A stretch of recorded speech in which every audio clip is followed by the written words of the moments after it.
시청자 여러분 안녕하십니까? BOA 뉴스투데이 시작합니다.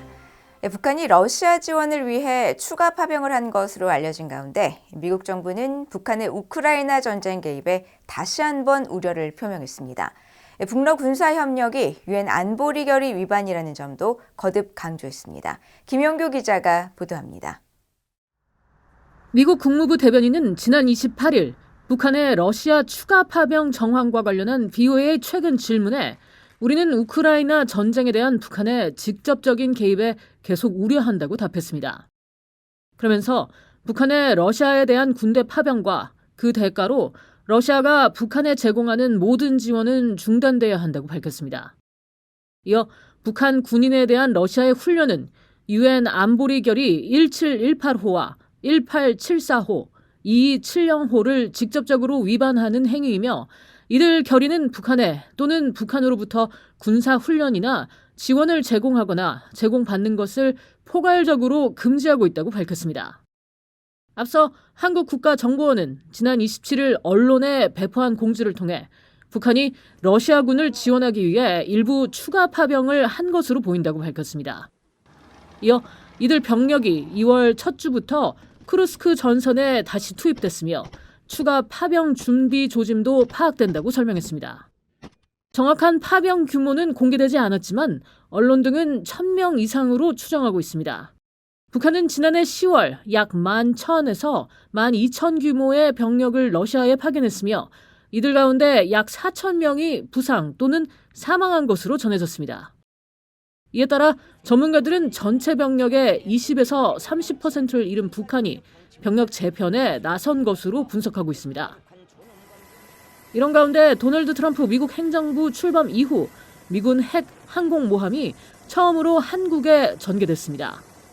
한국 해군에 따르면 미국 해군 제1항모 강습단이 핵 항공모함인 칼빈슨함과 순양함 프린스턴함, 이지스 구축함인 스터렛함을 이끌고 일 부산 작전기지에 입항했습니다. 미국 핵항모의 방한은 지난해 6월 루즈벨트 함 이후 약 8개월 만으로 도널드 트럼프 행정부 출범 이후 처음입니다. 칼빈슨 함은 1982년 취역한 미국 해군의 세 번째 니미츠급 10만 톤급 핵항공모함으로 호크아이 조기 경보기 등 항공기 80여 대 배치가 가능하고 5세대 스텔스 전투기인 F-35C 대대가 배치될 수 있어 떠다니는 군사기지로 불립니다. 한국군 당국은 칼빈슨함의 이번 방안이 최근 트럼프 행정부가 재확인한 항구적이고 철통 같은 확장 억제 공약을 실질적으로 이행하기 위한 차원에서 이루어졌다고 밝혔습니다. 또 지속되는 북한 위협에 대응해 미한동맹의 굳건한 연합 방위 태세를 보여주고 미한 연합 전력의 상호 운용성을 강화하기 위한 차원이라고 설명했습니다. 미한 해군은 기자회견을 열고 강력한 미한 동맹의 굳건함을 강조했습니다. Clearly, our presence here in Busan shows the strong alliance between the Republic of Korea and the United States, and our opportunity to train and operate together with our allies. 워시 단장은 또 제1항모 강습단이 부산에 있는 동안 인도태평양 지역과 한반도 번영, 안보 평화에 대한 미국과 한국의 약속을 재확인했다면서 앞으로 영내에서 동맹국들과 훈련할 기회를 가지길 고대한다고 말했습니다. BOA 뉴스 김영규입니다. 앞서 보신 대로 미국의 핵추진 항공모함인 칼빈슨함이 지난 1일 한국 부산 작전기지에 입항했습니다. 전문가들은 칼빈슨 항모 강습단은 세계 최강의 전투력으로 북한 어느 곳에 표적이든 공격할 수 있고 북한은 이에 맞설 역량이 거의 없다면서 이번 한국 방문은 한국에 대한 미국의 확고한 방어 공약을 재확인하는 것이라고 진단했습니다. 안준호 기자가 보도합니다. 순양함 프린스턴함과 이지스 구축함 스터렛함과 함께 방한한 칼빈슨함은 미국의 세 번째 니미츠급 항공모함으로 길이 333m, 비행 갑판폭 76.4m 규모로 2기의 원자로로 운행합니다. 미 해군 7함대 소속으로 인도 태평양 지역에서 작전을 수행합니다. 스텔스 전투기인 F-35C, E-2D 호크아이 조기 경보기, EA-18G 그라울러 전자전기, CMB-22 오스피리 수송기, MH-60RS 시호크 해상작전 헬기 등 최신의 항공기 80여 대를 탑재해 운용하며 승조원은 약 5천여 명입니다. 한미연합사 작전참모를 역임한 데이비드 맥스웰 아태전략센터 부대표는 항모 강습단의 전투력은 세계 최강 수준이라면서 북한 어느 곳의 표적이든 공격할 수 있고 북한은 그 화력에 맞서 방어할 역량이 거의 없다고 밝혔습니다. 그러면서 칼빈슨 항모 강습단의 입항은 한국 방어에 대한 미국의 확고한 공약을 재확인해 주는 것이라고 평가했습니다. A U.S. carrier battle group has significant military capabilities, and making a port call in South Korea, it is first and foremost a demonstration of our military commitment to the defense of South Korea. 에반스 리비어 전 국무부 동아태 담당 수석 부차관보는 트럼프 행정부에서 혼란스럽고 모순적인 징후와 신호가 있었지만 항공모함과 강습단의 입항은 잠재적인 적들에 대한 미국의 강력한 억지 메시지를 반영하는 것이라며 이는 미국의 영내 동맹을 지원하기 위한 조치라고 말했습니다. 미 해군에서 30년간 복무한 브래들리 마틴 랜드 연구소 수석 정책연구원 겸 국가안보 공급망 소장도 미국의 한국 방어 의지는 수십 년간 변함이 없었다고 강조했습니다. The message is that the United States remains committed to its alliance with the Republic of Korea, that it is doing this in a routine and normal manner. Hasn't changed its position over decades now. 마틴 소장은 또 칼빈슨 함은 통합적인 비행단뿐 아니라 매우 뛰어난 성능의 구축함과 순양함과 함께 작전을 수행한다면서 전쟁 발발 시 매우 효과적인 역량을 발휘할 수 있다고 평가했습니다. BOA 뉴스 안준호입니다. 미국 백악관이 북러 무기거래의 핵심 거점으로 지목한 북한 라진항에서 올해 대형 선박 5척이 컨테이너 약 3,000개를 실어 나른 것으로 파악됐습니다. 플래넷랩스가 지난달 28일 촬영한 위성사진에서 러시아와 북한이 사용하는 전용 부두 안쪽에 선체를 육지에 바짝 밀착시킨 115m 길이의 대형 선박이 포착됐습니다. 선박 앞 부두에는 컨테이너 추정 물체가 가득하고 컨테이너를 옮기는 크레인의 팔, 즉 붐대가 선박 위로 뻗어 있는 장면도 포착됐는데 이는 이 선박의 컨테이너 하역이나 선적 작업으로 추정됩니다. 앞서 전문가들은 선박이 이 지점에 빈 컨테이너를 하역한 후 바로 옆 북한 전용 부두로 이동해 새로운 컨테이너를 선적하는 패턴을 보여왔다고 분석해 이번에 포착된 선박 역시 새로운 컨테이너를 싣기 위해 선박을 비우고 있을 가능성이 있습니다. BOA는 지난달 21일 이곳 부두에서 길이 115m 선박을 발견한 것을 비롯해 올해 5번째 대형 선박 입항을 확인했습니다. 앞서 백악관은 북한과 러시아가 라진항에서 무기가 담긴 컨테이너를 거래하고 있다고 지적했으며 특히 라진항에서 선적된 컨테이너가 러시아로 옮겨진 후 열차로 우크라이나 전선에 전달된다고 밝혔습니다. 북한이 영변 핵시설 내 원자로 재가동을 시작했으며 핵연료 재처리를 준비하는 등 핵무기 제조 관련 활동을 하는 징후가 포착됐다고 국제원자력기구 IAEA가 밝혔습니다. 영변의 강선의 비밀 미신고 핵시설 공개와 북한의 위협적인 핵수사에 대해서도 우려를 나타냈습니다. 조상진 기자가 보도합니다. 국제원자력기구 IAEA의 라파엘 그로시 사무총장은 3일 오스트리아 빈에서 열린 이사회에서 성명을 통해 북한의 지속적인 핵 관련 활동에 우려를 표했습니다. 그로시 사무총장은 성명에서 영변의 5메가와트 원자로가 약 60일간의 가동 중단 후 지난해 10월 중순부터 다시 가동을 시작했으며 이번 가동 중단 기간은 원자로 재연료 장전과 7번째 운영 주기 시작에 충분한 시간이라고 밝혔습니다. 또 방사화학 실험실에 증기를 공급하는 증기시설이 가동되는 등 새로운 재처리 작업을 준비하는 강력한 징후들도 포착됐다고 밝혀 북한이 플루토늄과 우라늄 같은 핵무기 제조 물질을 추출할 준비를 하고 있음을 시사했습니다. 그로시 사무총장은 특히 이번 성명에서 지난 1월 말 북한 김정은 국무위원장이 핵물질 생산기지와 핵무기 연구소 방문 사진을 공개한 점을 언급하며 해당 시설이 영변 핵단지임을 확인했습니다. 사진에 나타난 원심 분리기 캐스케이드와 기반 시설이 영변 우라늄 농축 시설의 배치 및 구조와 일치한다는 것입니다. 그러면서 지난해 9월 강선에 이어 올해 1월 영변에 이르기까지 북한의 이딴 미신고 농축시설 공개와 김 위원장의 무기급 핵무기 생산 계획 초과 달성 발언은 매우 우려스럽다고 말했습니다. 또 영변과 강선의 우라늄 농축 공장과 영변 경수로가 지속적으로 가동되는 정황이 포착됐고 경수로 인근 지원 시설에서도 추가적인 변화가 관찰됐다면서 이는 유엔 안보리 결의를 명백히 위반한 핵 프로그램 지속 활동으로 북한은 안보리 결의를 준수하고 IAEA 검증단 부재 기간 동안 발생한 모든 미해결 문제들을 해결해야 한다고 촉구했습니다. 미국의 핵 전문가들은 북한이 핵 역량을 강화하고 있다고 지적했습니다.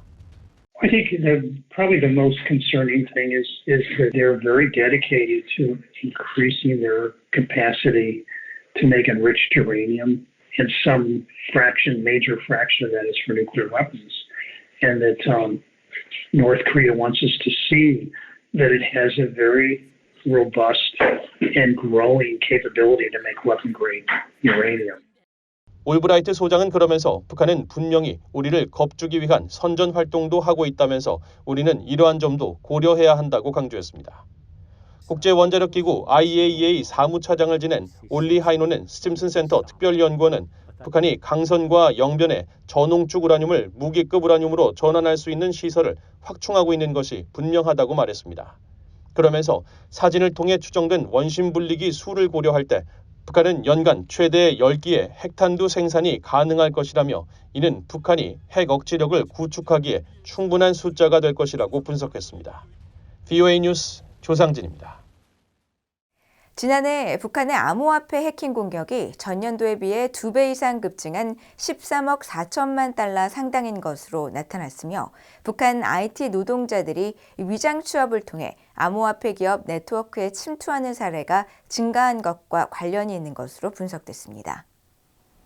미국의 암호화폐 분석 기업인 체이널리시스는 지난달 27일 발표한 2025 암호화폐 범죄 보고서에서 지난해 북한 해커들이 암호화폐 플랫폼에서 그 어느 때보다도 더 많이 훔쳤다고 지적했습니다. 특히 지난 2023년 총 20건의 사건을 통해 약 6억 6,050만 달러를 탈취했던 북한 연계 해커들이 지난해에는 총 47건의 사건에서 13억 4천만 달러를 훔쳐 탈취 금액 기준으로 102.88%가 증가했다고 밝혔습니다.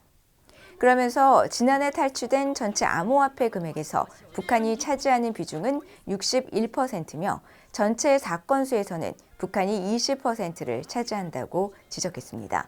보고서는 또 북한의 암호화폐 분야 해킹 공격 횟수와 탈취 금액이 크게 늘어난 것은 암호화폐 관련 기업의 침투에 그들의 네트워크와 운영, 무결성을 훼손하는 북한의 위장 취업 IT 노동자들과 관련이 있다고 분석하고 각별한 주의를 당부했습니다. 미국 해군 함정 건조를 동맹국에 맡기는 것을 허용하는 법안을 발의한 마이크 리 상원의원이 한국을 조선업 협력의 주요 대상국으로 꼽았습니다.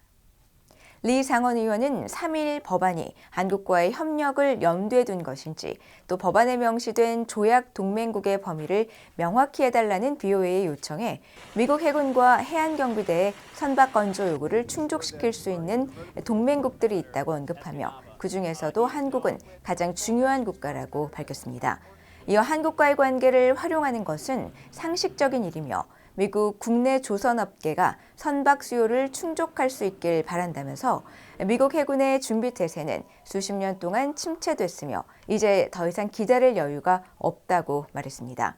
앞서 리 의원은 공화당의 존 커티스 상원 의원과 함께 지난달 5일 미국과 상호 방위협정을 맺고 있는 인도태평양 국가나 북대서양조약기구 나토 회원국의 조선소에서 군함이나 관련 부품을 건조하는 방안을 허용하는 내용의 해군 준비태세 보장법을 발의했습니다.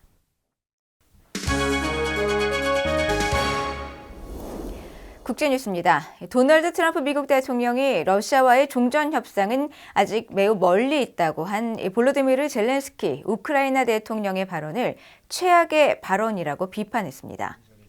트럼프 대통령은 3일 자신의 소셜미디어 소셜 트루스에 젤렌스키 대통령 발언에 대한 AP 기사를 게재하고 이것은 젤렌스키가 할 수 있는 최악의 발언이며 미국은 더 이상 참을 수 없을 것이라고 밝혔습니다. 또 자신이 말했던 것은 이 사람은 미국의 지지가 있는 한 평화가 있기를 원하지 않는다는 것이라면서 유럽은 젤렌스키와의 회의에서 미국 없이는 일을 할 수 없다고 단호하게 말했다고 강조했습니다. 앞서 젤렌스키 대통령은 2일 런던에서 열린 유럽 정상들과의 회의에 앞서 우크라이나와 러시아 간의 전쟁을 종식시키기 위한 협상은 아직 매우 멀리 있다고 말했으며 우크라이나는 미국과 강력한 협력 관계를 맺고 있어 지원이 계속될 수 있다고 믿는다고 밝혔습니다. 한편 트럼프 대통령은 2일 소셜미디어를 통해 우리는 푸틴에 대해 걱정하는 시간을 줄이고 이민자 출신 강간범들과 마약 수괴들, 살인자들, 그리고 정신병원 출신 입국자들에 대해 더 많은 시간을 할애해야 하며 유럽처럼 되지 않도록 해야 한다고 강조했습니다. 에마뉴엘 마크롱 프랑스 대통령이 한 달간 우크라이나 전쟁을 부분 휴전하는 방안을 영국과 함께 수립 중이라고 밝혔습니다. AFP 통신 등에 따르면 마크롱 대통령은 2일 일간지 르피가로와의 인터뷰에서 영국과 프랑스가 우크라이나의 공중 해상 그리고 에너지 인프라 부문에 대한 한 달 휴전 계획을 공동 제안했다고 밝혔습니다. 마크롱 대통령은 이 같은 방안을 제시하면서 전선이 광범위해 적어도 초기 단계에서는 휴전 대상에 지상전은 포함되지 않을 것이라고 말했으며 이어 유럽에서 논의 중인 평화유지군에 대해서는 몇 주 안에 우크라이나에 주둔할 수는 없을 것이라면서 시간이 걸릴 것이라고 전망했습니다. 앞서 마크롱 대통령은 2일 키어 스타머 영국 총리의 주재로 런던에서 열린 비공식 정상회의에서 우크라이나 전쟁 문제를 논의했으며 스타머 총리는 마크롱 대통령과 볼로디미르 젤렌스키 우크라이나 대통령과 별도로 회동하기도 했습니다. 한편 룩 폴라드 영국 국방부 부장관은 3일 영국 타임스 라디오와의 인터뷰에서 마크롱 대통령이 언급한 부분 휴전과 관련해 그런 계획을 우리가 현재 공식적으로 인정하는 게 아니라고 말했습니다. 이집트 정부가 1년 반 넘게 이어진 전쟁으로 폐허가 된 팔레스타인 가자 지구 재건 계획을 4일 아랍 정상회의에서 발표할 예정입니다. 바드르 압델라티 이집트 외무장관은 2일 카이로에서 두브라부카 수이카 유럽연합 EU 지중해 담당 집행위원과 가진 공동 기자회견에서 이같이 밝히고 이집트 정부는 이와 관련해 국제적 지원과 자금 제공을 요청할 것이라고 말했습니다. 압델라티 장관은 4일 열리는 아랍 정상회의에서 관련 계획을 밝힐 예정이며 아랍 정상들이 이 계획을 채택할 경우 주요 공여국들과 집중적인 논의를 시작할 것이라고 밝혔습니다.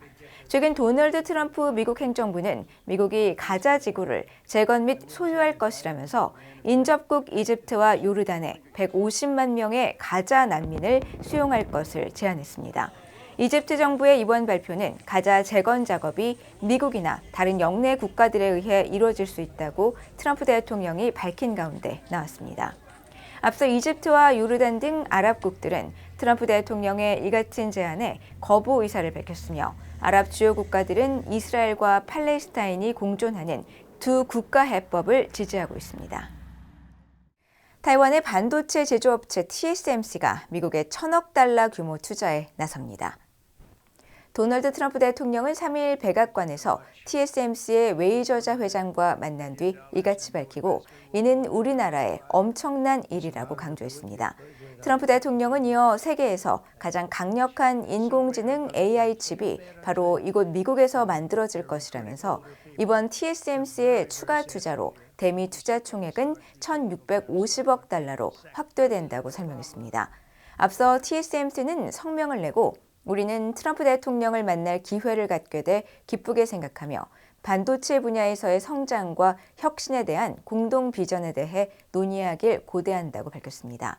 세계 최대의 반도체 수탁 생산 기업인 TSMC는 지난 2020년 애리조나에 120억 달러를 투자해 반도체 공장을 건설하겠다고 발표했었습니다.